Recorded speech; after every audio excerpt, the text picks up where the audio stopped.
Have you ever walked down a city street at night, felt the hum of streetlights buzzing like static, and wondered, what if? What if that flickering shadow wasn't just a trick of the light?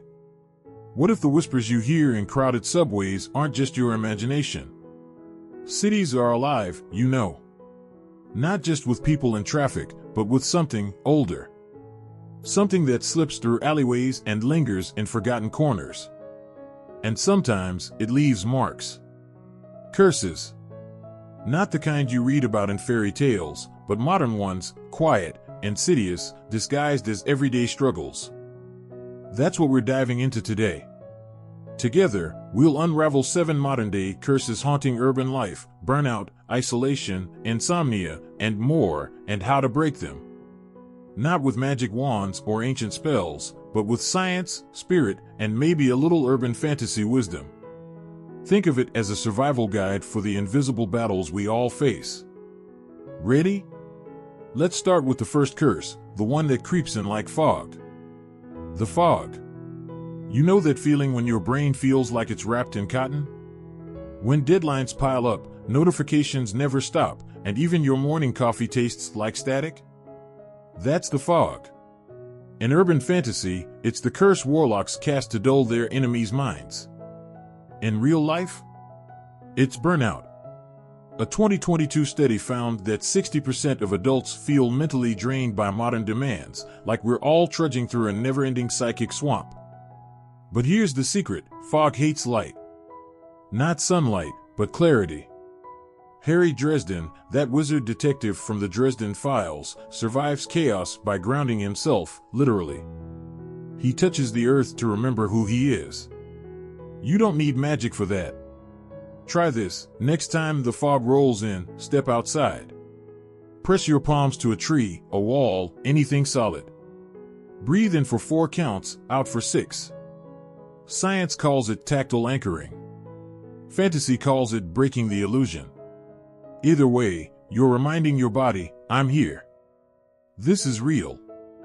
The fog can't stay. The hollowing. Now, let's talk about emptiness. Not the kind you feel after binge watching a show, but the ache of sitting in a crowded room and feeling utterly alone. Urban fantasy calls this the hollowing, a curse that eats away at connections, leaving you ghostly. Vampires thrive on it. In Rivers of London, Detective Peter Grant learns that isolation is a predator's favorite hunting ground. But here's the twist: the hollowing hates noise. Real, messy, human noise. A 2021 Harvard study found that even tiny social interactions, chatting with a barista, smiling at a neighbor, boost mental resilience. So, break the curse like a fantasy hero, make a tiny pact with yourself. This week, say one unnecessary thing to a stranger. Compliment their shoes. Ask about their dog. It's not just small talk, it's a ward against the dark. The static. Ever feel like the world is screaming at you? Ads, news alerts, TikTok dances, all buzzing like a broken radio. That's the static. In urban legends, it's the white noise that hides phantom voices. In reality, it's information overload. Our brains aren't built for this. Medieval villagers got one dramatic rumor a week. We get 300 headlines before breakfast. But static cracks under silence. In Lockwood and Company, Lucy silences ghosts by listening deeper. You can do the same. Try a digital exorcism, 1 hour a day, mute everything. No screens, no podcasts, just you and the hum of your own thoughts. At first, it'll feel like withdrawal. That's the static fighting back. But soon, you'll hear it, the quiet voice underneath, the one that says, I want to paint or I need to sleep. That's not you being boring. That's you being human. But static cracks under silence. In Lockwood and Company, Lucy silences ghosts by listening deeper. You can do the same. Try a digital exorcism, 1 hour a day, mute everything. No screens, no podcasts, just you and the hum of your own thoughts. At first, it'll feel like withdrawal. That's the static fighting back. But soon, you'll hear it, the quiet voice underneath, the one that says, I want to paint or I need to sleep. That's not you being boring. That's you being human. You know that phone in your hand? Go on, glance at it. I'll wait. See how it glows? That little screen holds entire worlds, cat videos, conspiracy theories, exes you haven't thought about in years. But here's the thing nobody tells you, it's also a mirror. And sometimes, when you stare too long, it stares back. That's how the next curse gets in. Let's call it the drift. Ever lose an hour or 3 to scrolling? 1 minute you're checking the weather, the next you're knee-deep in Wikipedia's page on sentient fungi. That's the drift. In urban fantasy, it's the river Lethe, stealing memories. In our world, it's algorithmic quicksand. A 2023 study found the average person spends 2.5 hours daily trapped in this limbo. Time slips. Priorities blur. You resurface feeling emptier than before. But rivers have banks. In Neverwhere, Richard Mayhew escapes the London below by clinging to what's real, his name, his purpose. You can do the same. Set a Rift alarm, 20 minutes of scrolling, then plant your feet. Literally. Stand up, stretch, say your full name out loud. I'm Perennial Stories, and I'm here. Sound silly? Good. Silliness scares the drift. It thrives on autopilot. Disrupt the trance, and you reclaim your time. The echo. Now, lean closer. This next curse is quieter. Sneakier. It doesn't shout, it whispers. You ever catch yourself replaying that awkward thing you said in 2017? Or lying awake thinking, what if I'd taken that job? That's the echo. Urban fantasy portrays it as ghostly voices in subway tunnels, remnants of lives unlived. Psychologists call it rumination. Same beast, different name. In The Witcher, Geralt fights specters by facing the pain they represent. You don't need silver swords. Try this, grab a notebook. Write the echo's favorite line, you should've, or what if, then burn it. Safely. Use a candle, a sink, whatever. As it crumbles, say, that story's done. Studies show physical rituals disrupt obsessive thoughts. You're not erasing the past. You're just turning down the volume. The glare. Almost there. But first, look up. Out a window, if you can. See the world beyond the glass? The trees, the sky, that guy arguing with a parking meter? Now, compare it to your Instagram feed. Notice how one feels alive, messy, real, and the other. Like a highlight reel dipped in glitter? That's the glare. The curse of comparison. Fantasy authors write about sirens luring sailors with illusions, same deal. Filters. Facades. Everyone's life looks brighter than yours. But here's the truth, sirens drown when you sing louder. In American Gods, Shadow Moon survives illusions by asking, what's real? Try it. Next time the glare hits, snap a photo of something brutally ordinary, your half-made bed, a wilting houseplant. Post it. No edits. Tag it #unenchanted. You'll feel naked. That's the point. Vulnerability starves the glare. And who knows?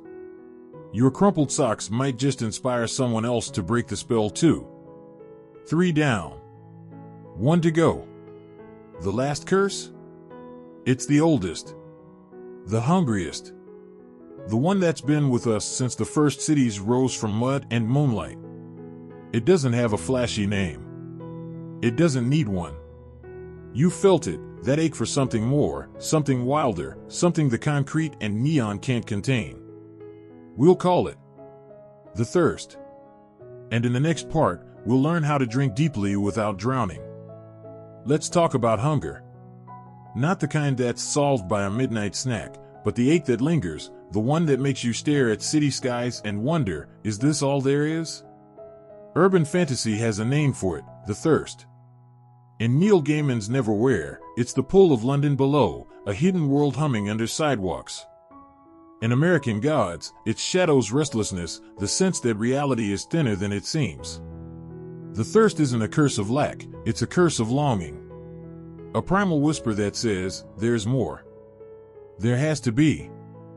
And here's the cruel twist, cities are built to distract us from it. Neon, noise, endless stuff, all designed to make you forget the wildness you crave. But the thirst doesn't forget. It simmers. It waits. Until one day, you're scrolling through vacation photos of Icelandic waterfalls or staring at a pigeon battling a French fry, and it hits, I want to feel alive. Not just exist. So how do you quench it without losing yourself? Let's steal a trick from the Fae. In folklore, fairies can't lie, but they can bargain. Offer them something real, and they'll give you a piece of their magic. Your version? Trade consuming for creating. The thirst thrives on passive yearning. Break its grip by making something only you can make. Write a terrible poem. Plant basil in a cracked mug. Dance badly to a song you loved at 14. It doesn't have to be good. It just has to be yours. A 2020 study found that creative acts, no matter how small, reduce existential dread by 40%. You're not chasing more. You're building it. Now, let's pause. Breathe. Look how far we've come. 7 curses, 7 shadows cast by the modern world, and 7 ways to step into the light. The fog, defeated by grounding. The hollowing, shattered by connection. The static, silenced by listening. The drift, halted by presence. The echo, quieted by ritual. The glare, dimmed by authenticity. And the thirst, quenched by creation. But here's the secret they don't tell you in storybooks: curses never really die. They hibernate. They mutate. Some days, the static will buzz louder. Some nights, the hollowing will gnaw deeper. That's okay. You don't have to be a hero in a cloak. You just have to be human, messy, resilient, and stubborn enough to keep lighting matches in the dark. So, what now? That's up to you. Maybe you'll try one of these tricks. Maybe you'll invent your own. Or maybe you'll just notice. Notice the way rain glows under street lamps like liquid gold. Notice the old man on the bench feeding pigeons, his pockets full of crumbs and secrets. Notice how your own heartbeat syncs with the city's pulse when you stop fighting it. That's the real magic, isn't it? Not vanquishing curses, but finding wonder in the cracks between them. Before we go, I want to hear your stories. Have you ever broken a modern curse? Spotted a glimmer of urban magic? A stranger's kindness that felt like a spell? A moment where the world shifted, just for a second? Share it below. Let's turn these comments into a grimoire of everyday enchantment. And if this journey through the shadows resonated with you, hit that like button. It's a tiny ward against the algorithm's gloom. Subscribe if you haven't yet. We've got more mysteries to unravel, more magic to reclaim. Until next time, keep your eyes open. Keep your heart stubborn. And remember, the best urban fantasy story? It's the one you're living right now. Go be gloriously, mundanely, irresistibly human. The rest will follow.